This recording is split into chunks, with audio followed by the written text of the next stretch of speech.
जोहार, नमस्कार, आप सभी का स्वागत है रुपेश मातो ब्लॉग्स में। और अभी हम हैं अलकुसा मोड़ के 4 लाइन के सामने और यहाँ पर कुछ ग्रामीण यहाँ पर एकजुट हुए हैं। तो आखिर जानने का प्रयास करते हैं आखिर ये लोग क्यों आज एकजुट हुए हैं, क्या कुछ कारण है, तो जानने का कुछ प्रयास करते थे। सबसे पहले जोहार, आपको चैनल को भी बहुत बहुत धन्यवाद और जोहार। तो आज आप लोग यहाँ पर एकजुट हुए हैं, क्या कुछ कारण है? देखिए, आज हम लोग यहाँ पे एकजुट हुए हैं कि ये नो एंट्री को लेकर यहाँ पे नो एंट्री का जो नियम है यहाँ पे पालन नहीं किया जा रहा, जिसके चलते आए दिन हमारे यहाँ पे रोड पे दुर्घटना होती रहता है। और क्या है कि इस चीज़ का ना पालन करने की वजह से हमारे यहाँ आए दिन जो दुर्घटना हो रही है, इसमें कहीं ना कहीं अपना बहन को अपना भाई खोना पड़ता है, अपना माँ को अपना बेटा खोना पड़ता है, और कहीं अपना बच्चे को अपना पेरेंट्स खोना पड़ जाता है। इसलिए हमारा यही आग्रह है, हमारे ग्रामीण वासियों का यही आग्रह है कि ये नो एंट्री का पालन जो है, ये नो एंट्री का नियम का पालन तो सख्ती से प्रशासन करे। और सरकार को भी इसका उचित संदेश हम लोग देना चाहेंगे कि ये नो एंट्री जो यहाँ का है समय सुबह 6 बजे से लेके सुबह 9 बजे तक और शाम का 5 बजे से लेके रात 8 बजे तक का जो नो एंट्री हो, इसको सही सलामत पालन करे और इसको रोकने की काम करे। आखिर दादा नो एंट्री का पालन नहीं होता है तो इसमें किन लोगों का हाथ हो सकता है?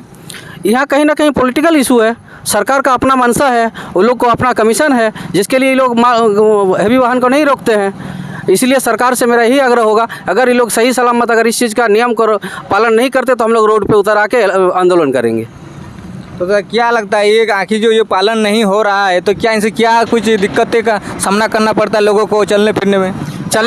देखिए, कहीं ना कहीं हम लोग का मजदूर भाई जो साइकिल से सुबह मॉर्निंग में सुबह जॉब के काम करने के लिए जाते हैं और शाम में जो काम करने के लिए दरमियान वापस आते हैं, वो टाइम में क्या होता है कि हेवी वाहन चलते हैं। और नो एंट्री का टाइमिंग क्या आप तो जानते ही हैं, सुबह 6 बजे से लेके सुबह 9 बजे तक और शाम का 5 बजे से लेकर रात 8 बजे तक। इस बीच कहीं ना कहीं हमारे जो बेरोजगार साथी है, जो बेरोजगार भाई लोग हैं, जो बेरोजगार कर्मचारी है, ये लोग बाईसाइकिल हो चाहे मोटरसाइकिल हो चाहे पैदल हो, ये लोग अपना घर वापसी होते हैं। इस बीच में क्या होता कि बड़ा वाहन चलने के दरमियान कहीं ना कहीं दुर्घटना आए दिन बढ़ते जा रही है। इसको रोकने का एकमात्र ही साधन है कि हमारा नो एंट्री का जो रूल है, इसको सही सलामत हो चाहे सख्ती से हो, इसको प्रशासन को अपने हाथों में लेना चाहिए और उसको रोकने का काम करना चाहिए। देखा जाए तो रोड में बहुत सारे गड्ढे हो गए, धूल भी उड़ रहा है, लोगों को काफ़ी दिक्कतों का सामना करना पड़ता है। आखिर ये क्यों ये मतलब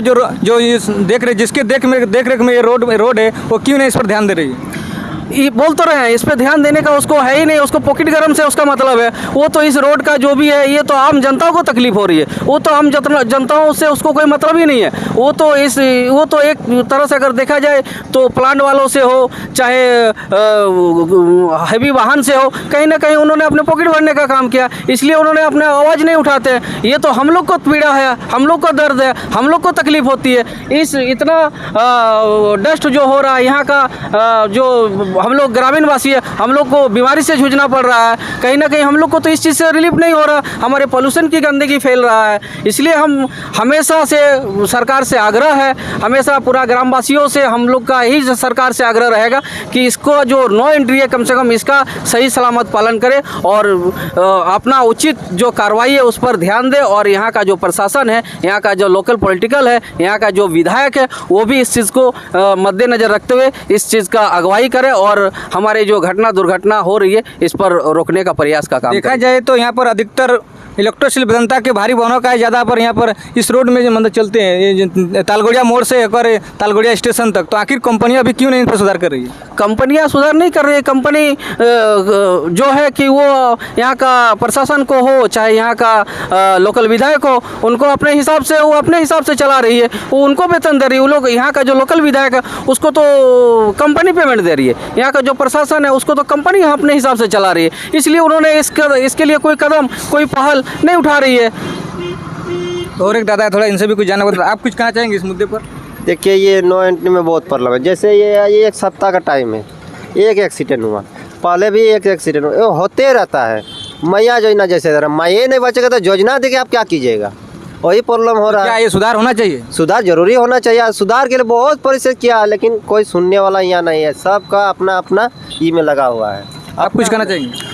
हम तो यही कहना चाह रहे हैं कि हम लोग को जो है कि जिस टाइम हम लोग को जो यहाँ का जो हम लोग का जो बेरोजगार आदमी है, सब सुबह घर से मतलब करीब 7 बजे घर से निकलता है, वो लोग बोकारो जाता है हाजिरी खटने के लिए, बाल बच्चा के लिए। और उधर से जब शाम के टाइम आता है तो उन लोग को इतना धूल उड़ता है कि कुछ दिखाई नहीं दे रहा है, आँख में उन लोग को धूल जो है कि मतलब घुस जाता है। तो इतना बड़ा बड़ा गाड़ी आ रहा है कि किसी तरह के छटक के इधर उधर से मान के चलिए, रोड भी सही नहीं है तो मान के चलिए वो गिर गया तो उसका हादसा हो जा रहा है, तो उसका फैमिली का दिक्कत हो जा रहा है। मान के उसका 4 गो बाल बच्चा है, घर में 6 फैमिली है, तो लोगों को एक आदमी जाकर रोजगार करता है बोकारो में, तब 6 आदमी खाता है। और ऐसे होगा तो फिर कैसे चलेगा। इसीलिए हम लोग जो है कि इन्वेंट्री का मतलब पालन तो हम लोग खोज रहे हैं, मांग रहे हैं।